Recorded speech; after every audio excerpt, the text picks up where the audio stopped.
तुअर के दाल तोल दी। तौल देता नी दाम पता ही धैले बानी नू। काहे महीने में तोहार हिसाब न चुकाएले जे तू उधारी पे ताला मार देला। ठाकुर बीरेन सिंह और सभे के ना पसंद बा कि हम रउआ लोगन को उधार दीही। काहे रउआ समझे के कोशिश करी। रउआ पे रहम दिखाएब न तो उ लोग हमरा प्रति बेरहम हो जाए लोग। देखा देखा दुकान से खाली हाथ मत लौटावा। अब भाई हमारे पास पैसा ना हो, पैसा उते चुका दे। तू हमार मजबूरी समझा।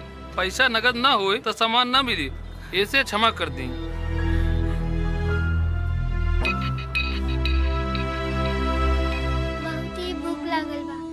काकी आइल दीदी बहुत जोर के भूख लागल बा।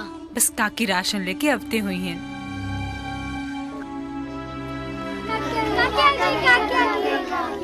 कल रात में मजा आया यार।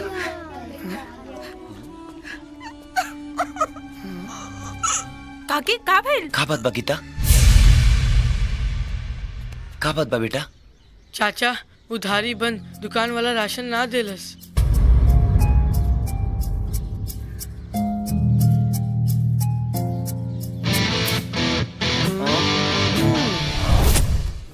हाँ ये देखिए। हाँ ई बार नौका डिजाइन के झुमका रउआ दाम बोली सेठ जी बस 20,000 रुपया। ई इटालियन ब्रांड बा, एकर दाम 40,000 रुपया है। सेठ जी हम एकर फोटो खींच के नवाब साहब के भेज देतानी और उनका बुला भी लेतानी ताकि हम ई गहना खरीद ली। हाँ हाँ काहे ना।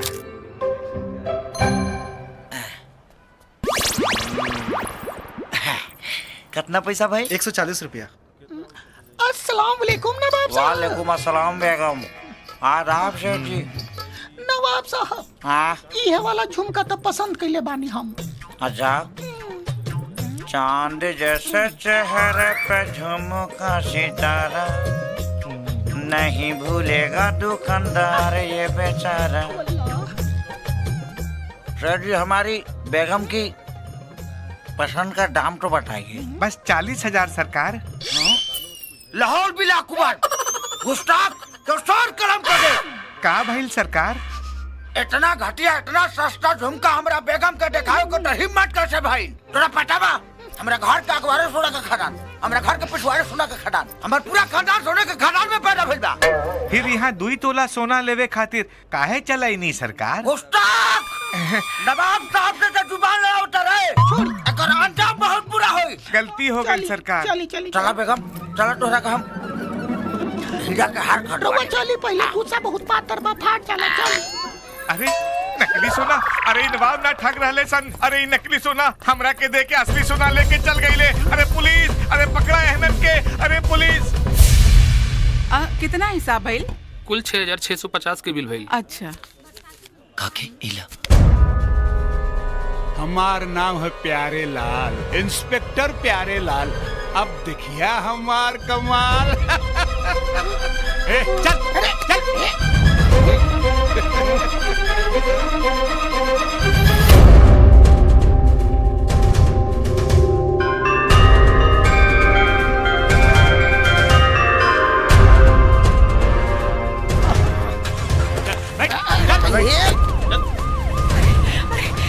बहुत बहुत धन्यवाद बिटिया। इमे धन्यवाद की कौन बात बा? इतहर नागरिक के फर्ज होला कि उ ऐसन चोर उचक्कन के पकड़वावे में पुलिस की मदद करे, समाज की मदद करे। वाह का धंधा करत बड़े सन। एक बार की झपटल माल, महीना भर की छुट्टी। लुच्चा लफंगा कामचोर आजकल ये बिजनेस करताड़े सन। बेटी जकरा के तू लुच्चा लफंगा कह रहल बाड़ू ना, वो हमरा आँख में देवता बा। देवता?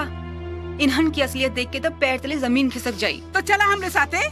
आज तोरे आँख से भरम का पर्दा हटा के रह और उन सब का हकीकत का दिखा के रह। चला हमरे साथे चला। देखा देखा इन लड़कन के, ई देखा भूख प्यास से बेहाल पड़ल ई लड़कन के। देखा वो देखा 2 दिन से इनकर पेट में एक को रोटी तक ना गयल है। अब कौन उपाय बा? का ई लड़कन भूख से मर जाए? बताई। अरे वो बच्चन अपन पेट भरे खातिर चोरी नहीं की केलन।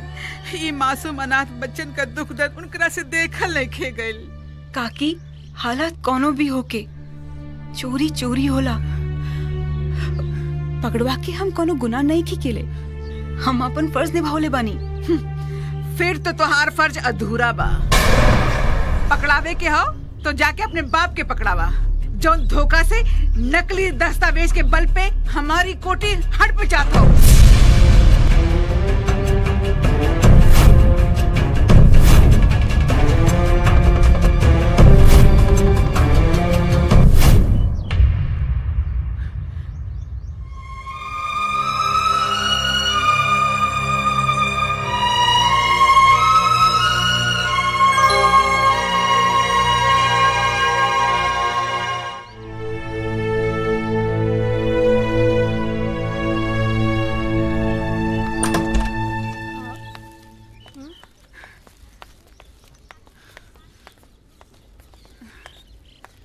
ई रवा लोग खातिर राशन और कुछ खाए के सामान ले आइल बानी। काकी काकी ई खाए के सामान ले आई नी। हाँ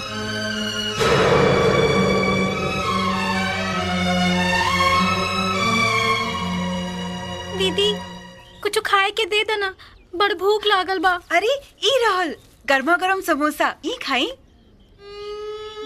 लो बाबू।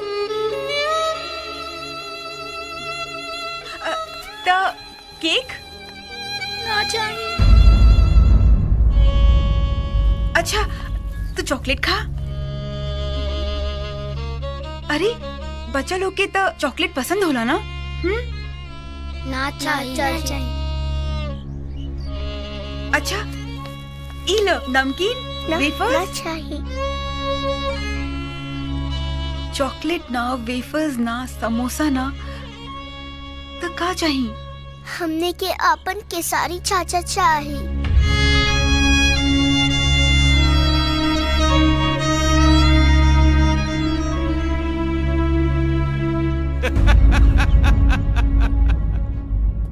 वाह, कभी हम इनको देखते हैं, कभी हम उनको देखते हैं, कभी हम उनके अंदाजे वफा को देखते हैं। वाह क्या खूब है, क्या खूब है सितम आपका। अरे जख्म भी आपका है और मरहम भी आपका। इतना अच्छा शेर बोला है, वाह वाह तो बोलो। अरे लॉकअप का दरवाजा तो खोलो।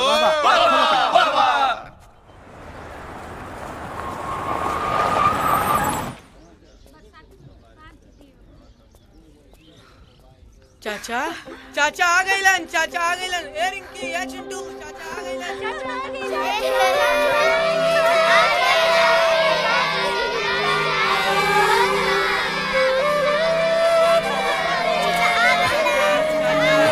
चाचा तू कहाँ चल गई बा?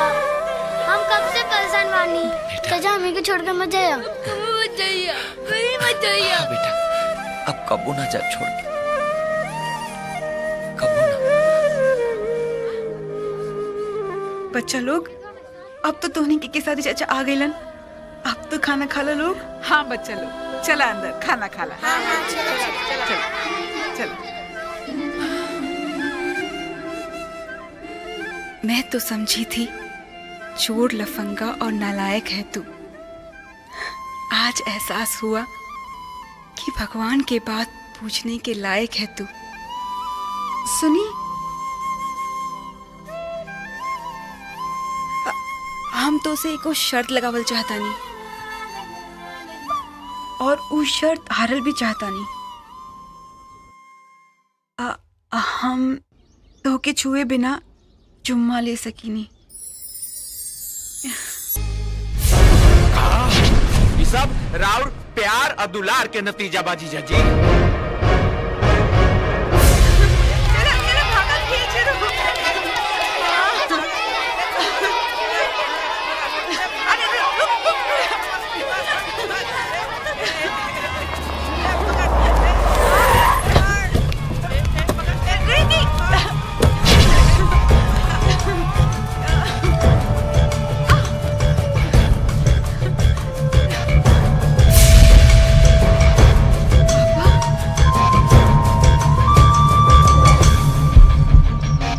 हरामखोर। चाचा चाचा तू काजल दीदी के कहा भाई? चल रही जैसे चल। पापा पापा चल चल, इतना मजा।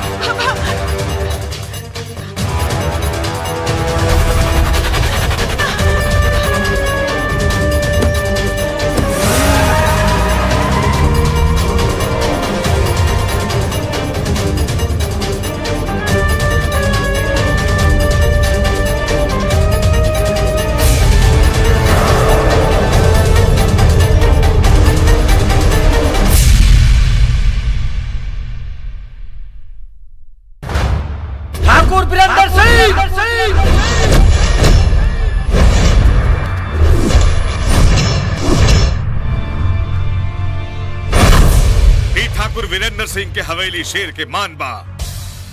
घुस तो आइल बड़े, बाकी हिजा से जिंदा न जाइबे। ठाकुर साहब मोहब्बत करे वाला कबो मौत से ना डरेला। और आज हम सीना ठोक के ऐलान करतानी कि काजल के डोली सिर्फ हमारा घरे जाई।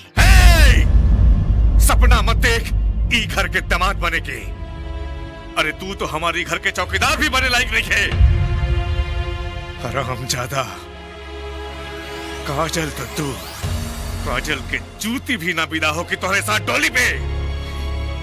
ससुर जी गुरूर छोड़ दो। अगर हम चाहे ना तो तोहरा आजे बेटी के फुर्र दे उड़ा के लेके चल। लेकिन ना तोहरा के कुछ टाइम दे तनी ताकि तू द्वार पर के साटा पैना कर सका। अरे हरामजादा, अब बिना बयाना बिना साटा के बाजा तोर बाजी। ए भाई लोग, बिना मोर के दुल्हा आइल बा हो। आरती उतारा सन।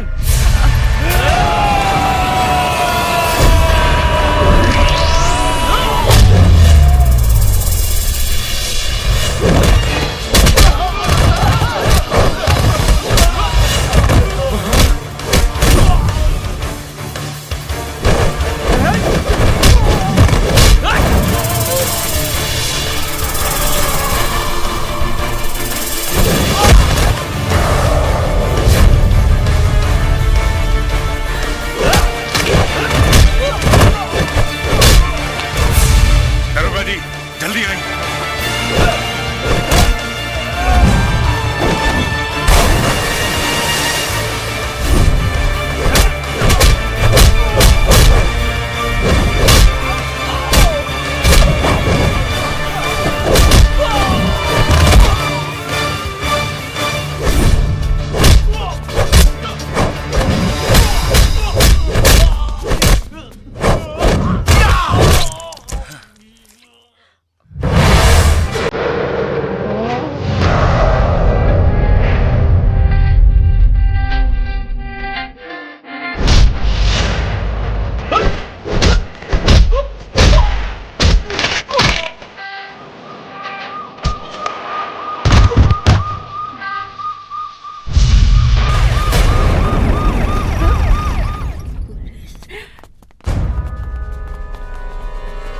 पकड़ ली दरोगा जी चोर के।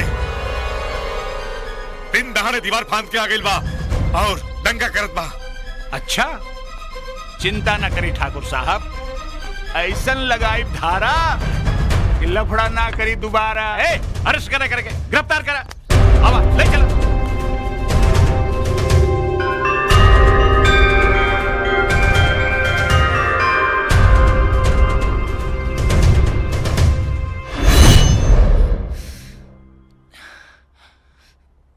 जनाब काहे टेंशन नहीं आ रहे हैं? अरे भाई हम कह रहे हैं ना कि आपका काम हो जाएगा, आप चिंता मत कीजिए। काजल ओके।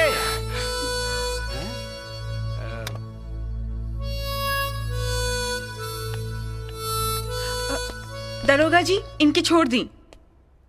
अरे इन पे दर्ज हो गई बा FIR। ई बेर कोर्ट ही लगाई बेड़ा पार। दरोगा जी फिर हमरा के भी हवालात में डाल दी। मुहतरमा, पहले इनके जैसा कोई कमाल तो करो। अरे अपने जुर्म का इकबाल तो करो। मतलब बिना कोनो जुर्म के वो हमरा के हवालात में ना डाले। नो नो, नेवर नेवर नेवर नेवर। Oh very clever. लीन कर लेनी जुर्म के इकबाल। सिपाही जी, जुर्म ये है कि पुलिस को दिया है मार, डाली हवालात में ही लड़की के और दर्ज करी FIR।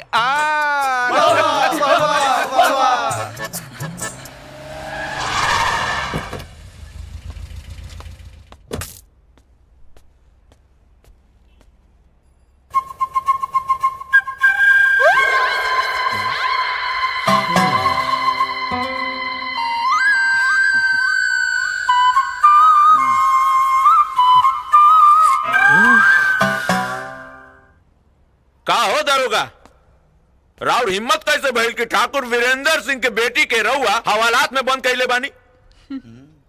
बाहर निकाला ओकरा के।